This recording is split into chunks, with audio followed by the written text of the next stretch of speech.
For years, no one paid much attention to Mrs. Thompson. She spent her days in silence, sitting by the window, gazing out at the street with a distant look in her eyes. Inside, the occasional sound of an old piano was the only sign of life in that aging house tucked between so many others in the suburbs.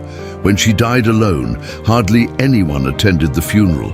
Her few belongings were quickly donated, and the dusty, time-worn piano ended up at a community school. What no one expected was that the instrument held a secret worth more than money and carried a wound that had never fully healed. On the first attempt to tune it, the technician heard something strange coming from inside the frame. A hidden compartment was found, containing a letter and documents. This wasn't just an old piano, it was a vessel of pain, love, and forgiveness, built with silence and purpose. And behind that gesture was a story no one could have imagined. Mrs. Thompson lived in the last house on the street, a grey two-story with shutters that never opened.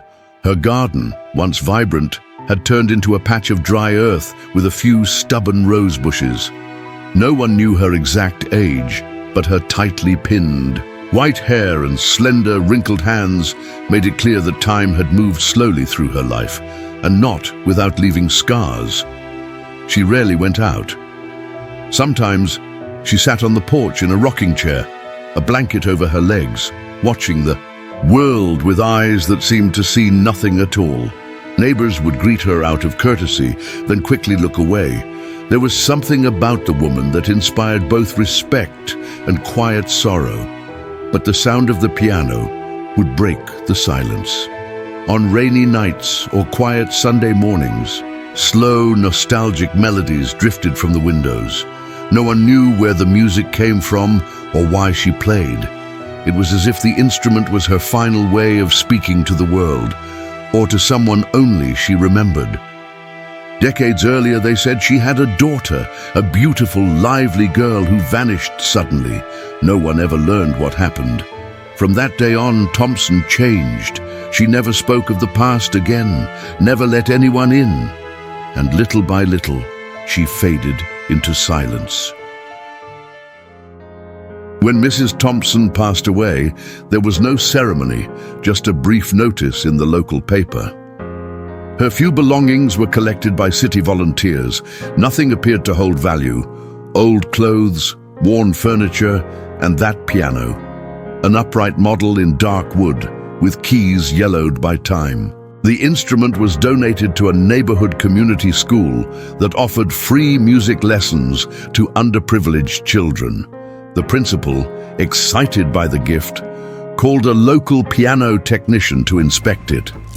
The piano was out of tune and slightly damaged, but it still had soul.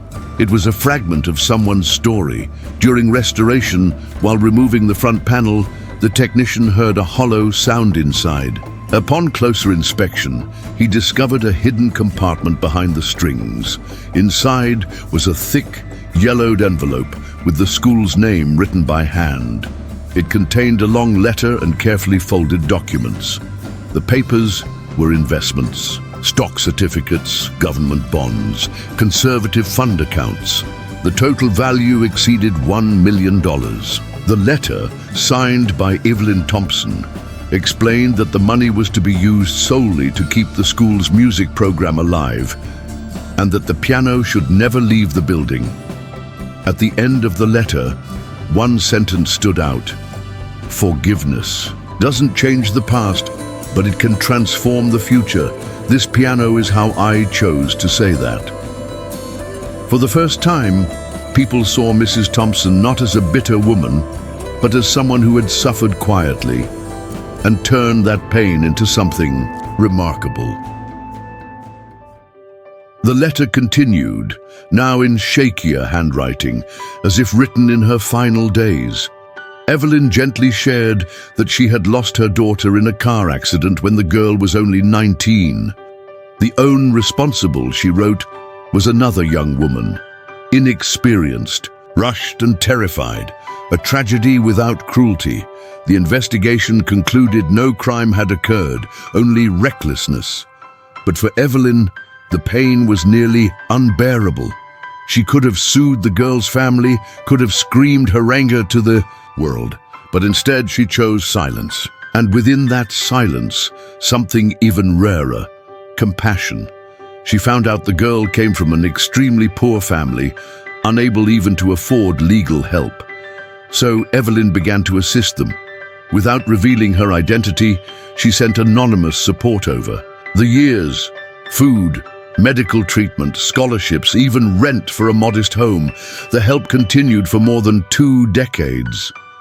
Evelyn used the returns from her investments to ensure that family could live with dignity.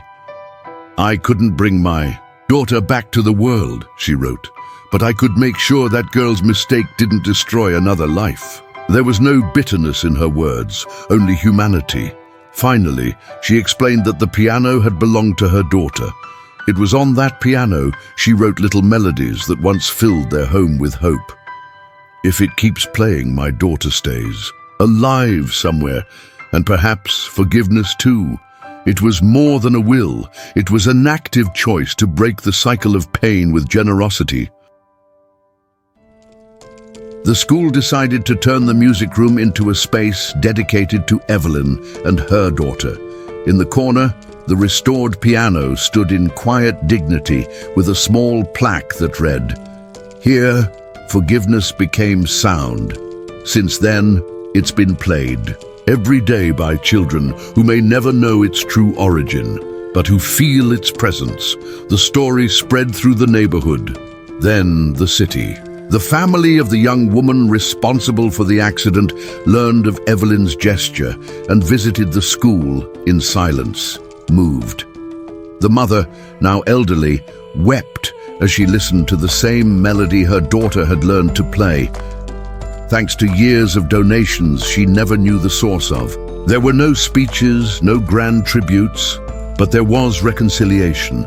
A life that had been cut short lived on through music, through learning, through beauty. Evelyn didn't seek justice.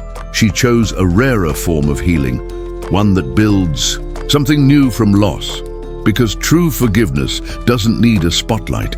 It lives in quiet gestures, in shared spaces, in the sound of a piano that keeps playing long after the silence. If stories like this move you, subscribe to the channel. Each narrative here is an invitation to see the quiet beauty that lives in human resilience.